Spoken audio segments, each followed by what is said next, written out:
L'élection présidentielle arrive à grands pas. La date du scrutin est même fixée au dimanche 25 février 2024. La tenue de cette élection est une importance particulière pour le Sénégal, car abordant un tournant décisif. Cette phase préélectorale est marquée par un pouvoir affaibli par des actes qu'il aura lui-même posés. En face, une certaine opposition tente tant bien que mal d'exister, mais bute sur des positions démagogues et populistes, extrémistes à la limite. Face à cette situation peu reluisante, les Sénégalaises et Sénégalais ont une occasion de plébisciter une expertise soucieuse de remettre la bonne marche du pays sur les rails. C'est ce qui motive l'initiative citoyenne et républicaine dénommée Appel 2024, mise sur fonds baptismaux ce 18 mars 2023 à Dakar. Mesdames et messieurs, vous êtes des citoyens sénégalais, des personnalités distinguées, des leaders de mouvements et partis politiques.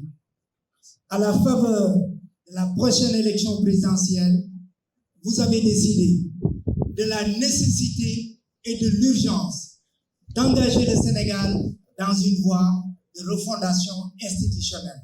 Vous avez souhaité porter à la tête de votre projet pour un Sénégal reconstruit dans la paix, le rassemblement et la justice.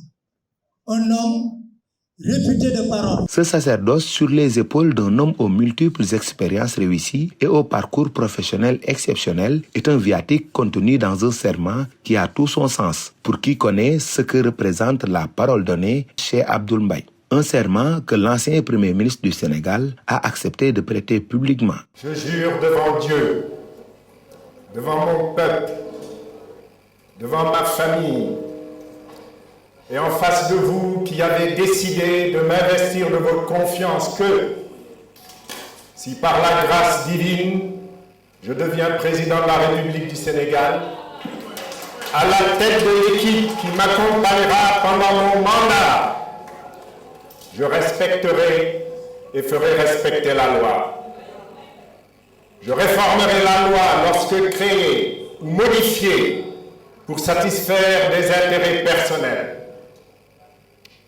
J'œuvrerai par une réforme constitutionnelle pour la construction d'une véritable séparation des pouvoirs, fondement de toute réelle démocratie.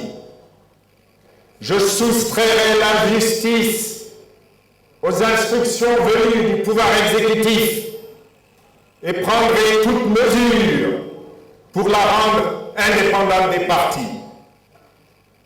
Je lutterai contre toutes les formes d'injustice, dès que constatées ou que j'en aurai été informé.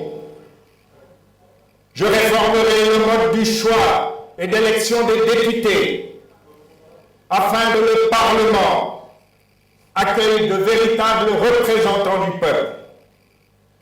Je soumettrai le choix des membres du gouvernement au respect de critères d'honnêteté et de compétences prouvées.